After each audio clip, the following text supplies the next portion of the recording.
અમદાવાદ ખ્યાતિ હોસ્પિટલ કૌભાંડ મામલે વધુ એક સમાચાર મળી રહ્યા છે, તેની પર પણ નજર કરી લઈશું। ખ્યાતિ હોસ્પિટલ કાંડ મામલે આ સમાચાર। હોસ્પિટલના દર્દીઓના ગુનેગારનું જમીન કૌભાંડ ખુલ્યું। ઠગ કાર્તિક પટેલે 4.69 લાખ ચોરસ મીટર જમીનનું વિભાજન કર્યું। સાંતેજ પાર્કલેન્ડની 54,000 ચોરસ મીટર જમીન ગાયબ કરી હોવાના સમાચાર। 54,000 ચોરસ મીટર જમીન વેચ્યાનો જવાબ પણ આપ્યો છે। સમાચાર આપને જણાવી દઈએ, પણ કાર્તિક પટેલે આવક જાવકમાં ન બતાવી। આપને જણાવી દઈએ સમાચાર। ખ્યાતિ હોસ્પિટલના દર્દીઓના ગુનેગારનું જમીન કૌભાંડ સામે આવ્યું છે।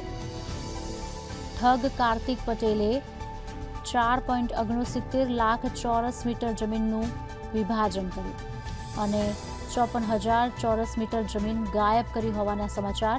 54,000 ચોરસ મીટર જમીન વેચ્યાનો જવાબ પણ આપ્યો છે। આપને જણાવી દઈએ, કાર્તિક પટેલે આવક જાવકમાં ન બતાવી। ખ્યાતિ હોસ્પિટલના દર્દીઓના ગુનેગારનું જમીન કૌભાંડ। ઠગ કાર્તિક પટેલે 4.69 લાખ ચોરસ મીટર જમીનનું વિભાજન કર્યું। સાંતેજ પાર્કલેન્ડની 54,000 ચોરસ મીટર જમીન ગાયબ કરી।